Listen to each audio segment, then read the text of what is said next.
اور بعد میں جب میرے مثلاً کہ کبھی اینٹ لے ادھر سے اینٹ اٹھاتے ہیں، اسے دھاگے سے آگے میرے نازک حصوں میں باندھ دیتے ہیں، ڈالا بھیجو، اس کی بیوی کو اٹھاؤ، اس کے بچے کو اٹھاؤ اور ادھر اس کو لا کر اس کو برہنہ کرو، اس کی ویڈیو بناؤ، فیس بک پہ ڈالو اور بلیک میل کرو۔ اللہ الرحمن الرحیم، ایاک نعبد و ایاک نستعین۔ میرے پاکستانیوں، آج میں ایک آپ کے سامنے یہ ہنگامی جو میڈیا ٹاک کرنے لگا ہوں، یہ ایک ایسی خوفناک اور دردناک اور تکلیف دہ چیز ہے کہ میں سمجھا یہ انتظار نہیں کر سکتی کل کے لیے۔ میرے ساتھ جاوید علی بیٹھے ہوئے ہیں، ایک طرف عثمان ڈار جو ہمارے سیالکوٹ کے پریزیڈنٹ ہیں۔ میں ذرا اب آپ کو صرف بتانا چاہتا ہوں کہ یہاں ہو کیا رہا ہے اس ملک میں۔ میں اپنی قوم کو آگاہ کرنا چاہتا ہوں کہ پاکستان کو کس طرح ایک بنانا ریپبلک بنا دیا گیا ہے۔ نہ یہاں کوئی قانون کی فکر ہے طاقتور کو، نہ ان کو فکر ہے اپنے آئین کی۔ ہمارا جو آئین ہے اس کا آرٹیکل 14 وہ واضح طور پہ کہتا ہے کہ ہر انسان کی عزت کی حفاظت کی جائے گی، ہر انسان کی ڈگنیٹی کو پروٹیکٹ کیا جائے گا۔ یہ ہمارا آئین ہمیں حق دیتا ہے۔ لیکن جو یہ جاوید علی سے ہوا، یہ میں اس کے منہ سے آپ کو سننا چاہیے کہ اس انسان سے ہوا کیا۔ اور میں اس کے بعد آپ کو بتاؤں گا، یہ جب ختم کر دیں گے، کہ یہ جاوید علی تو ایک آدمی ہے جو سامنے آ گیا ہے۔ یہاں اتنے لوگوں کو انہوں نے، جب سے ہماری گورنمنٹ گئی ہے، اس طرح کے بیان دلوانے کی کوشش کی کہ یا ہمارے MPs MNAs جو تکڑے وزیر ہیں ان کے خلاف دو، یا ان کے اوپر ویڈیو فلم بنا دو، یا بلیک میل کرنے کے لیے ان کی کوئی آڈیو ٹیپس کر دو، یا ان کے اوپر کوئی کرپشن کے کیسز بنا دو بلیک میل کرنے کے لیے۔ صرف ایک ان کا مقصد ہے کہ کسی طرح تحریک انصاف اور عمران خان کو کمزور کر کے ان چوروں کو پھر سے الیکشن جتا دیا جائے۔ اب میں جاوید علی کی انٹروڈکشن کروا دوں۔ ان کو عثمان ڈار نے، جو کلاس 4 ہوتی ہے، جو کلاس 4 کی نوکری ہوتی ہے، وہ نوکری دلوائی سیالکوٹ میں۔ یہ خود بتائیں گے کہ ان کی نوکری ایک چوکیدار تھے، جی چوکیدار کی نوکری تھی۔ ان کو اٹھایا گیا، پولیس نے اٹھایا، اور اس کے بعد نامعلوم افراد نے اٹھایا، اور اب ان سے پوچھے، ان کی زبانی پوچھے کہ ان سے کیا گیا۔ پھر میں واپس آتا ہوں آپ کے پاس۔ بولو جاوید۔ السلام علیکم جی، میرا نام جاوید علی ہے، میں چوکیدار کی نوکری کرتا ہوں ایجوکیشن ڈپارٹمنٹ میں۔ تو مجھے ادھر بلایا جاتا ہے کال کر کے کہ آپ آئیں ادھر اور آپ سیلری اپلائی کریں اور آپ کو جو ہے نا آپ کی سیلری ملے۔ میں ادھر گیا ہوں اور مجھے ادھر صبح 11 بجے سے لے کے تقریباً 3-3:30 بجے تک بٹھایا جاتا ہے۔ آپ بیٹھو، کرتے ہیں تقریباً ادھر 4 بجے کے قریب 7-8 پولیس والے آتے ہیں۔ وہ ادھر سے مجھے پہلے ہاتھ کڑی لگاتے ہیں، بعد میں میرے آنکھوں پہ اوپر شرٹ باندھتے ہیں اور اوپر چولا ڈال لیتے ہیں کہ جیسے میں کوئی دہشت گرد ہوں، ٹھیک ہے۔ ادھر سے مجھے پرائیویٹ گاڑی میں اٹھاتے ہیں اور لے جاتے ہیں نامعلوم جگہ پہ۔ ادھر جا کے میرے اوپر مارک چڑھا ہوتا ہے، آنکھیں باندھی ہوتی ہیں، تقریباً 7-8 بندے ہوتے ہیں وہ جو مجھے جاتے فرش پہ لٹا دیتے ہیں اور مارنا شروع کر دیتے ہیں کہ تم نے، عثمان ڈار نے تم سے کتنے پیسے لیے نوکری دلوانے کے لیے۔ میں کہتا نہیں دیے، پھر بھی مجھے دوسری دفعہ کبھی الٹا لٹکا دیتے ہیں کہ مانو تم نے عثمان ڈار کو پیسے دیے ہیں، کانٹریکٹر سے لے کے پیسے دیے ہیں۔ جب نہیں مانتا تب بھی مجھے کبھی سیدھا لٹکا دیتے ہیں، کبھی الٹا لٹکا دیتے ہیں۔ اور بعد میں جب میرے مثلاً کہ کبھی اینٹ ادھر سے اینٹ اٹھاتے ہیں، اسے دھاگے سے آگے میرے نازک حصوں میں باندھ دیتے ہیں کہ مانو تم کانٹریکٹ سے پیسے لے کے عثمان ڈار کو دیتے ہو۔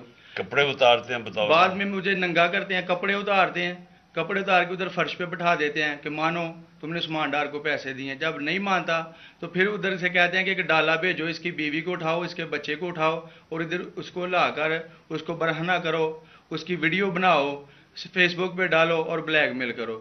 تب ادھر سے جا کے جب میری فیملی آئی تب میں ادھر سے ٹوٹا, ان کے آگے رویا کہ اب آپ بتائیں کہ میں نے کیا کرنا ہے. اس نے کہا کہ آپ 164 کے بیان دیں, اور یہ کمنٹ میرے کہہ رہے ہیں کہ آپ نے یہ پیسے ٹھیکیداروں سے لے کے عثمان ڈار کو دی. یہ بتائیں آپ کہ کوئی یہ سب چپ ہو جاتے تھے جب کوئی آتا تھا ایک ادھر آدمی؟ جب میری تو آنکھیں باندھی ہوتی تھی ٹھیک, اس وقت جب کوئی آتا تھا ادھر, کوئی افسر آتا تھا, یہ کہتے تھے کہ بڑے صاحب آ گئے ہیں, بڑے صاحب آ گئے ہیں, اور سب سائلنٹ ہو جاتے تھے. جب وہ آتا تھا سب سائلنٹ تھا, اب ٹھیک ہے لگے رہو, کرتے جاؤ, لگے رہو. یہ بات میں اب آپ کے سامنے یہ جو جاوید علی نے بات رکھی, یہ ہر طرح ہم کنفرم کر سکتے ہیں. قرآن کے اوپر ہاتھ رکھنے کے لیے میرے سامنے تیار تھے. یہ عثمان ڈار کو پھنسانے کے لیے, اس کو کرپشن کیسز میں لانے کے لیے, یہ ساری چیز, یہ جو اس سے 164 کا بیان دلوایا گیا, اور پھر بیوی بچوں کو ساتھ والے کمرے میں لا کے ان کو کہا کہ اس کو ننگا کریں گے. یہ سیدھی بات بتائے, بیوی کو کہا کہ اس کو ننگا کر کے اس کی تصویریں بنائیں گے اور پھر فیس بک پہ چلائیں گے. میں آج اپنی بڑے رسپیکٹ سے, میں اپنی عدلیہ سے, میں اپنی چیف جسٹس صاحب سے کہنا چاہتا ہوں کہ دیکھیں, میں اب سے نہیں, جب سے ہماری حکومت گئی ہے, میں تب سے کہتا رہا ہوں کہ ہمارے بنیادی حقوق کی حفاظت کون کرے گا. شہباز گل کو اٹھایا, اس کو ٹارچر کیا گیا, اس کو ننگا کیا گیا, اس کو لٹکایا گیا اوپر, اس کو مارا گیا. اس سے بیان دلوا رہے تھے کہ عمران خان کے خلاف سٹیٹمنٹ دو, جو اس کو کہہ رہے تھے عثمان ڈار کے خلاف سٹیٹمنٹ دو. اس کو میں تب بھی, میں نے صرف ایک میرے منہ سے نکل گئی اور اس سے میں نکل گئی کہ ہم جس جج نے ان کو ریمانڈ دلوایا تھا واپس, شہباز گل کو واپس جیل میں, جب وہ ٹارچر ہوا تھا, تو میں نے کہا قانونی کارروائی کریں گے. میرے اوپر کنٹیمپٹ نوٹس کیا گیا, لیکن کوئی کسی نے, ایک کسٹوڈیل ٹارچر ساری دنیا کے اندر منع ہے, کسٹوڈیل ٹارچر کے اوپر کچھ نہیں ہوا.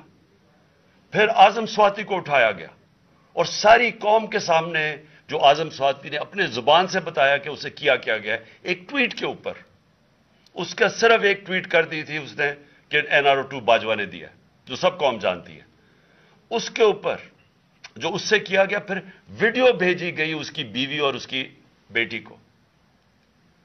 ایسی چیزیں اس ملک کی تاریخ میں کبھی نہیں ہوئی, یا میں تو نہیں کبھی سنی تھی ایسی چیزیں. شاید دہشت گردوں سے ہوتی ہوں, شاید کوئی باہر کے جاسوسوں سے ہوتی ہو, غداروں سے, لیکن اپنے شہریوں کو اس طرح کرنا اس ملک کی تاریخ میں کبھی نہیں ہوا. میں نے, جب مجھے گولیاں لگی, میں نے تب چیف جسٹس صاحب کو پہلے مخاطب ہوا. میں نے کہا دیکھیں, جنہوں نے مجھے یہ قتل کرنے کی کوشش کیا وہ سارے اقتدار میں بیٹھے ہوئے ہیں. اس میں یہ جو ایک آدمی ڈرٹی ہیری جب سے جنرل باجوہ لے کے آیا یہاں, تب سے یہ تشدد شروع ہوا ہے. شہباز گل کا, اعظم سواتی کا, مجھے گولیاں لگی. یہ جو داستان آپ سن رہے ہیں, سوشل میڈیا کے بچوں سے پوچھیں, جب سے یہ آدمی آئے ان سے اٹھ کے کیا ہوا. ان کو بند کمروں میں کپڑے اتارے گئے, ذلیل کیا گیا. ایک ماں باپ نے مجھے کال کی, انہوں نے کہا ابھی تک ان کا بیٹا نارمل نہیں ہوا. اس سے اوپر اتنا تشدد کیا کہ وہ ابھی تک نارمل نہیں ہوا. اور میں ان کو کہا, جس طرح اس کو جاوید کو کہا میں نے سامنے آؤ, سب ڈرتے ہیں, نامعلوم افراد سے سب ڈرتے ہیں, اور کوئی کسی قسم کی پروٹیکشن کسی کو نہیں ہے, کیونکہ یہ قانون کے اوپر ہے, یہ جو مرضی کر لیں, کوئی ان کو بچانے والا نہیں ہے. کوئی جاوید جیسے انسانوں کو جب یہ کرتے ہیں, اس کو پھر دھمکیاں دی گئی کہ تم نے یہ بتانا کسی کو نہیں ہے, تو ہم یہ کر دیں گے, ہم تمہیں یہ مروا دیں گے. تو یہ اس ملک کی, ہمارے پاس تو ایک ہی راستہ ہے, اور مجھے پتا ہے کہ عدلیہ کے اوپر پورا اٹیک ہے, یہ مافیا کا. یہ پولیٹیشین نہیں ہے, یہ مافیا ہے جو ٹیپیں بناتا ہے ججز کی, جو ہر قسم کی بلیک میل کرتا ہے. انٹیریئر منسٹر ٹیپ چلا رہا ہے کسی کی, یہ بالکل غیر قانونی چیز ہے. وہ جج کی ٹیپ چلا رہا ہے, وہ اس کی مریم وہ ٹیپ چلا رہی ہے کسی ارشد ملک جج کی. کبھی ثاقب نثار کی ٹیپ چل رہی ہے. یہ کسی مہذب معاشرے میں یہ چیزیں نہیں ہوتی. یہ کنٹرول کے لیے، عدلیہ کو کنٹرول کے لیے صرف یہ سارے حربے استعمال کیے جا رہے ہیں. میں آج اس پلیٹ فارم سے اپنے چیف جسٹس اور اپنی ہائر جوڈیشری کو امید تو صرف آپ سے رہ گئی ہے. اس وقت جو جس طرح کا ظلم کیا جا رہا ہے، یہ نامعلوم افراد جو کر رہے ہیں اس ملک کے ساتھ، اور خاص طور پہ جو ڈرٹی ہیریا ہے، میری ساری انہوں نے، یہ کیسے ہو سکتا ہے کہ میری جو ساری جے آئی ٹی کی رپورٹ تھی، جو انہوں نے فورینسک ایویڈنس جمع کی ہوئی تھی، وہ ساری ختم کر دی ہے. ان 4 آفیسرز کو پھر اوپر بٹھا دیا ہے جن کے اوپر پروسیکیوٹر جنرل نے کہا تھا کہ انہوں نے میری جے آئی ٹی کی ایویڈنس سیبوٹاج کرنے کی کوشش کی. اس نے ٹیررزم کورٹ کو بتایا ہے، ان کو واپس لا کے اوپر بٹھا دیا ہے. یعنی اس سے انصاف ملے گا؟ ساری ایویڈنس ختم کر دی ہے. تو ہمیں کدھر جائیں گے ہم؟ میری ریکویسٹ ہے چیف جسٹس صاحب، یہ جاوید علی کی، اس کے اوپر سوٹ موٹو ایکشن لیں، پتہ چلائیں کہ یہ کون لوگ ہیں. اور اوپر سے اس نے نامعلوم افراد نے اس سے سنا کہتے ہوئے کہ پولیس کے اوپر سارا الزام لگانا، پولیس کو پنچنگ بیگ بنانا اور کچھ نہ کہنا، نہیں تو ہم تمہیں یہ کر دیں گے، مار دیں گے. دیکھیں جی، وقت آ گیا ہے.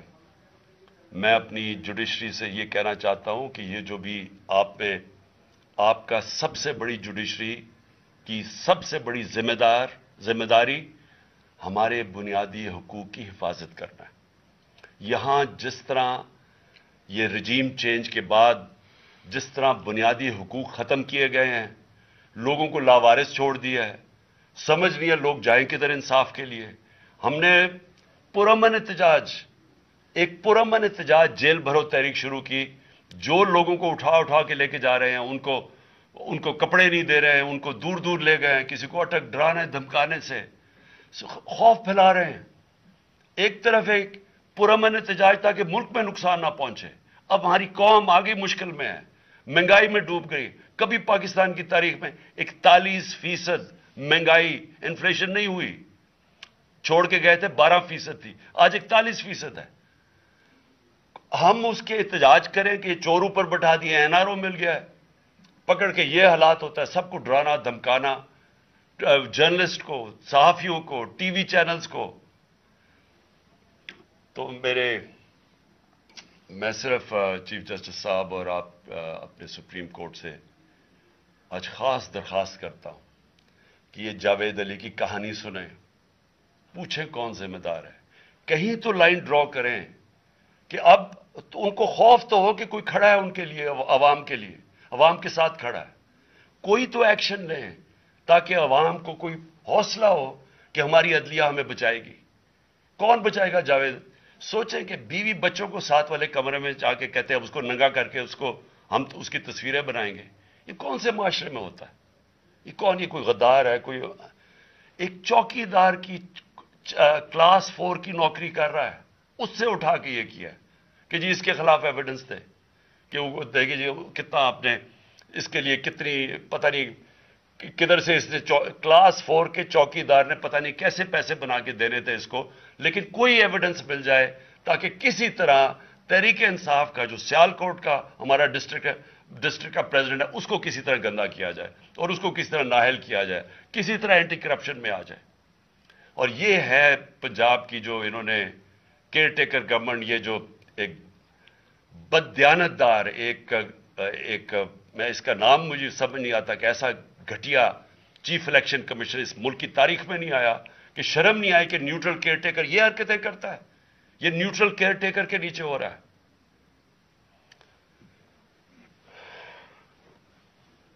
بہت بہت شکریہ.